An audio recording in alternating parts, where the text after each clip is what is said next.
감사하오니 주의 말씀의 은혜로 오늘 충만케 하여 주시고, 하나님 이 시간을 방해하고자 하는 악한 사단의 영들, 교회 공동체가 바로 서기를 미워하는 악한 사단의 영들은 나사렛 예수 그리스도 이름으로 떠나가게 하여 주옵소서.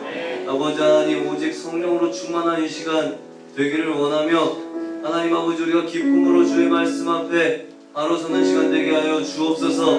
감사드리며 예수 그리스도 이름으로 기도드립니다. 아멘. 우리 말씀 보겠습니다. 역대상 28장 9절부터 우리 한 목소리로 두 절이니까 읽겠습니다.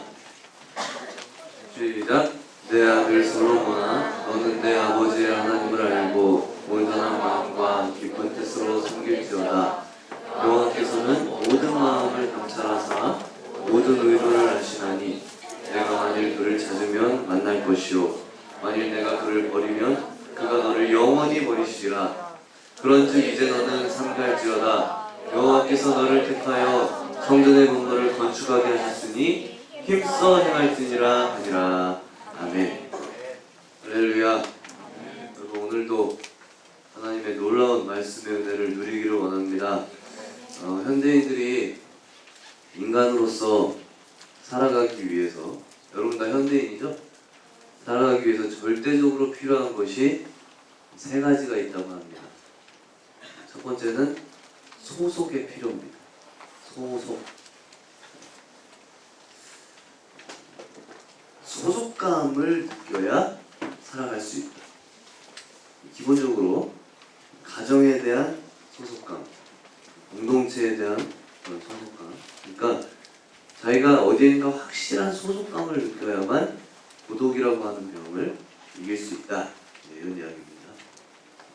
여러분, 여행도 내가 돌아갈 집이 있어야 이게 여행이 되는 것이지, 아무리 많이 돌아다녀도 돌아갈 곳이 없으면, 소속된 곳이 없으면 이건 여행이 아니고 방랑 생활입니다.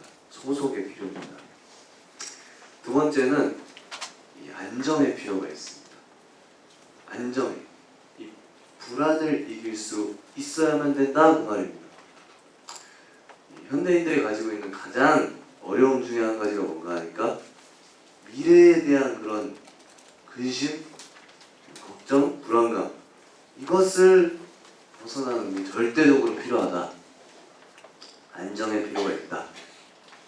됐어요? 세 번째는요, 이것이 오늘 이제 여러분하고 함께 나누고 싶은 오늘 우리의 관심인데, 세 번째, 그것이 뭔가 하니까 의미의 필요입니다. 의미의 필요라는 것이 뭐냐? 살아가는데 의미가 있어야 된다는 것이죠. 쉽게 말하면 내가 하는 일에 보람을 느끼고 있어야 되겠다, 이것입니다. 내가 하는 일이 어떤 의미가 있는지 그 의미를 발견을 하실 수 있어야 됩니다. 현대사회는 이 분업화가 되어서 뭐라고 합니까? 사람들의 삶이 마치 내가 어느 한 곳에 부속품 같은 그런 삶을 사는 것이 아니냐, 이런 것을 느낄 때가 많기 때문에 내가 하는 일에 대해서 사람들은 반드시 의미를 찾을 수 있어야 되겠다는 것입니다. 그래서 여러분, 사람은 밥을 먹고 사는 것이 아니고 보람을 먹고 산다, 그런 말이 있습니다. 한마디로 말하면 보람이 없으면 사람은 못 삽니다. 살아보니까 어때요? 그런 거 같나요? 여러분, 집안을 이렇게 돌보는 주부들의 고민이 무엇입니까? 주부들의 고민은 단지 하는 일이 힘들어서, 그 정도가 아니라 보람이 없는 것 같을 때, 그게 힘든 것입니다. 보람이 없는 것 같을 때 남편하고 역할을 바꾸고 싶은 건 생각이 된다 그래요. 왜냐면 남편은 뭔가 밖에서 일을 하다 보니까 저 사람이 하는 일은 어떤 보람을 느끼지 않을까. 근데 집에서 일을 할 때는 누가 알아주는 사람도 없고 해도 별로 티도 나지 않고 별로 보람이 없는 것 같을 때, 그럴 때 재미가 없는 것입니다. 자, 여러분, 이 의미랑 보람의 문제는 그래서 대단히 중요합니다. 의미와 보람이 없으면 우리는 한마디로 살 수가 없습니다. 그러나 여러분, 반대로 내 삶이 작은 것에서부터 우리가 의미를 다 발견한다고 한번 생각을 해보십시오. 그럴 때 재미가 있지 않을까요? 어때요? 내가 하는 작은 일에서 보람을 다 발견한다고 한번 생각해보세요. 그러면 여러분, 우리의 인생은 반드시 달라질 것입니다. 하루하루 사는 것이 달라지고 한 시간 한 시간의 삶이 달라질 것입니다. 내가 하는 일에 대해서 다른 사람이 나를 어떻게 보든지 간에 누가 나한테 무슨 말을 하든지 내가 하는 일에 보람을 느끼고 의미를 여러분이 발견할 수 있다면 내가 하는 일이 아무리 작은 일이라고 할지라도 그 사람은 마이웨이죠. 내 길을 걸어갈 수가 있습니다. 그리고 또 뭐예요? 자신감을 가지는 것이죠. 자신감. 여러분, 예수 믿는 사람은 자신감이 있어야 됩니다. 오늘 되게 우울한 거 아닌데 목소리만 우울한 거예요.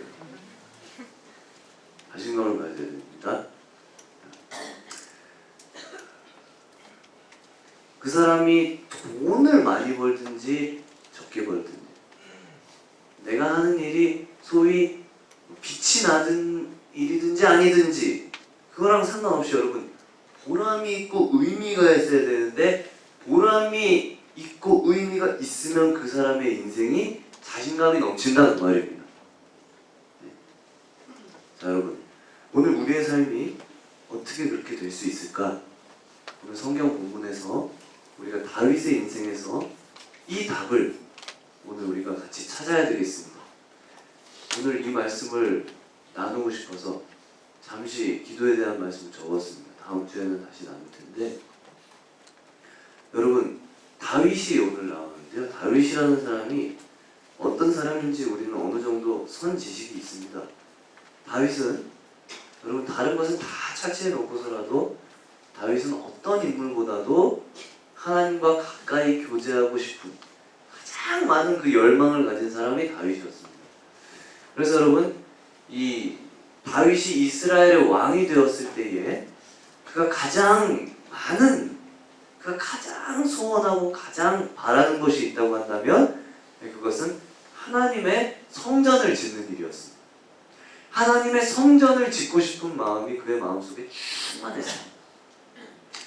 하나님 나라, 이 이스라엘의 한 중심에 자기 궁전이 있는데 이 다윗의 마음이 이게 편치가 않아요. 그래서 한 중심에 자기 궁전이 있는 것이 아니라 하나님의 임재를 상징하는 하나님의 궁전이 있었으면 좋겠다. 그동안 하나님의 언약궤는 어디에 있었느냐? 텐트에 그냥 방치되어 있었습니다. 그래서 성전을 너무너무 짓고 싶어서 하나님 앞에 손을 들고 나서는 것입니다. 사무엘하 7장을 보면요, 다윗이 하나님 앞에 손을 들고 자원을 합니다. 하나님, 내가 하나님 앞에 성전을 짓겠습니다.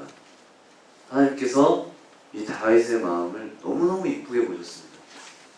자, 그런데 여러분, 다윗의 마음을 이쁘게 받으시기는 받으셨는데 문제는 뭔가 하니까 하나님의 마지막 결정은 전혀 의외의 결정이 나고야 말았어요. 무엇입니까?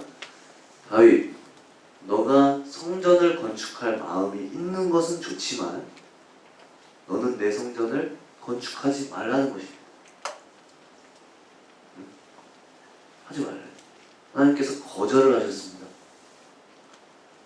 마음은 받으셨지만 거절을 하셨어요. 왜 그렇습니까? 성경을 보니까 뭐라고 되어 있는 거 아니까 너는 전쟁을 많이 한 사람이라. 그래서 피를 많이 흘렸기 때문에 내 이름을 위하여 너가 성전을 건축하는 것은 적합하지 않다. 네 아들이 성전을 건축할 거다. 이런 거야. 자, 이것이 하나님 앞에 다윗이 들은 대답입니다. 그럼 우리가 한번 생각을 해보길 원합니다. 피 묻은 손으로 성전을 지을 수 없다. 이게 어떻게 보면은 지극히 당연한 말씀입니다. 그렇죠? 맞는 말씀입니다. 그런데 여러분, 이 하나님의 대답이 좀 냉정하다는 생각이 들지 않습니까? 어때요? 왜냐면 다윗은 이걸 너무너무 사모했고요. 하나님이 시키지도 않는 가운데 자기가 손을 들고 자원을 했습니다. 오랫동안 너무 소망했고 간절한 마음이 있었는데, 그렇다면 하나님께서 웬만하면 다윗한테 좀 허락을 해주면 얼마나 좋을까, 그런 생각이 들 수 있습니다. 맞아요? 다윗은 여러분 정말 자기 딴에는 이 일을 간절히 원했던 것이 분명합니다. 시편 27편 4절 보면 이렇게 되어 있습니다. 내가 여호와께 바라는 한 가지 일, 그것을 구하리니 곧 내가 내 평생에 여호와의 집에 살면서 여호와의 아름다움을 바라보며 그의 성전에서 사모하는 그것이요. 내가 한 평생 아니 스타일이 안 나오네, 목이 아프니까. 평생 바라고 소원하는 한 가지가 있다면 그건 주의 성전에서 하나님을 바라보면서, 하나님의 그 아름다움을 바라보면서 내가 살고 싶소. 성전에서. 그거예요. 이게 다윗의 고백이었습니다. 한평생 꿈이었습니다. 자, 그렇다면 여러분, 이후에 어떻게든지 간에 좌우지간에 그냥 하나님께서 다윗의 손으로 성전을 짓는 걸 좀 허락했으면 좋겠는데 허락하지 않았을 때 여러분, 우리는 다윗의 마음을 좀 짐작할 수 있습니다. 어땠을까요? 얼마나 서운했을까요? 그죠? 성경 하나도 모르는 친구들도 들어보니까 그러지 않아요? 좀 서운했을 것 같지 않습니까? 네? 인간적으로 좀 서러운 마음도 들지 않았겠습니까? 그런데 여러분, 문제는 하나님의 이 답변을 들은 다윗의 그 다음 태도입니다. 하나님 앞에 이 거절의 답변을 받았던 이 다윗, 이 거절의 답변을 받고 난 뒤에 다윗의 태도를 여러분 유심히 볼 필요가 있습니다. 여러분, 다윗은 자기 손으로 성전을 짓지 못하는, 이것이 이제 기정사실이 되었는데, 그런데 여러분, 자기 손으로 성전을 짓지는 못하지만 자기 아들이 성전을 지을 수 있도록 다윗이 헌신을 합니다. 준비를 하는 일에 헌신을 하기 시작합니다. 근데 그냥 조금 헌신하는 것이 아니라 밤낮으로 성전을 건축하는 일에 신경을 곤두세우고 고민을 하면서 연구를 하기 시작합니다. 여러분, 자기가 짓는 게 아닙니다. 네? 자기는 그냥 조연에 불과해요. 들었어요? 여러분, 영화 친구에서도 경상도 말로 내가 니 시다바리가 이러잖아요. 그죠? 그 말하는데 그거에 불과합니다. 조연에 불과해요. 다윗이 자기 아들이 성전을 지을 수 있도록 얼마나 이 조연인 다윗이 공을 들이고 헌신을 하는지 모릅니다. 몇 가지 한번 우리가 생각을 해볼게요. 우리가 역대상 28장 9절 10절 읽었죠? 그 밑에 내려가 보면 10절 12절에 이렇게 되어 있어요. 한번 들어보세요. 다윗이 성전의 복도랑 그 집들과 그 곡간과 다락과 돌방과 속죄소의 설계도를 그의 아들 솔로몬에게 주고, 12절 보면 또 그가 영감으로 받은 모든 것 곧 여호와의 성전의 뜰과 사면의 모든 방과 하나님의 성전 곡간과 성물 곡간의 설계도를 주었다고 되어 있어요. 네. 이런 거 알았어요, 여러분? 잘 몰랐죠? 자, 여러분, 여기에 영감으로 받은, 이전 성경에는 성령의 가르치신 설계도, 성령이 솔로몬에게 주신 것이 아니고 다윗에게 이 성전을 짓는 설계도를 주었다, 그 말이에요. 이 놀라운 것입니다. 하나님의 성령께서 성전의 정확한 규모와 이 구조를 솔로몬에게 준 게 아니고 다윗에게 깨닫게 해준 것입니다. 그리고 다윗은 이것을 하나님 앞에 받아서 이걸 누구한테 주냐? 그 아들에게 전해주는 거예요. 그럼 한번 생각을 해보십시오. 하나님의 영감이라고 하는 것은 아무 관심도 없고 생각도 없는 사람에게 어느 날 갑자기 그냥 하늘에서 떨어지듯이 이렇게 툭 떨어지는 게 아닙니다. 하나님의 영감이라고 하는 것은 거기에 집중하는 사람, 헌신하는 사람, 하나님 앞에 기도하는 사람에게, 고민하는 사람에게 하나님께서 주시는 것입니다. 저번주에 우리가 나눴듯이 하나님의 음성으로 들리는 것입니다. 생각으로. 다시 말하면 다윗이 여러분 하나님 앞에 어떤 태도를 취했던가 하는 것을 우리가 충분히 알 수가 있는 거예요. 하나님 앞에 이 거절의 답변을 들은 뒤에 다윗이 어떻게 했느냐? 밤낮으로 하나님 앞에서 이 성전을 위해서 고민하고 기도하고 관심을 집중하고 시간을 투자하면서 하나님께서 주시는 영감을 받기 위해서 집중하고 골몰을 했던 것입니다. 그러자 하나님께서 다윗에게 성령으로 그에게 이것을 가르쳐 주시는 거예요. 자, 여러분 이뿐만이 아닙니다. 심지어 여러분 다윗이 성전에서 사용할 그릇까지, 그릇의 모양까지, 성전에서 사용할 그릇의 모양 그리고 중량 이거를 정확하게 해가지고 솔로몬에게 전해줍니다. 그러니까 이게 얼마나 깊은 고민을 했는지 우리가 알 수 있습니다. 그럼 뭐 준비해보면 알다. 그뿐만 아니라 성전에서 필요한 오늘 본문 밑을 좀 내려가면 다 나오죠. 그 모든 인적 자원, 물적 자원을 다윗이 최선을 다해서 다 준비를 해놔요. 그뿐만이 아니에요. 그걸로 안 끝나고 다윗이 성전을 건축하기 위해서 가장 어려운 것 중에 한 가지가 금과 은을 준비하는 것인데 금과 은과 놋과 철이 얼마나 많은지 다른 건 다 놔두고 이 금과 은만 한번 따져보면 오늘 본문에 뭐라고 되어 있는가 하니까 10만 달란트라고 되어 있습니다. 이게 한 10만 달란트면 34kg 정도라고 합니다. 그러니까 요즘으로 따지면 한 돈, 두 돈 이걸 따져보니까 여러분 학자들은 9,000돈이라고 그래요. 그러니까 이게 요즘 10억 넘잖아. 9,000돈.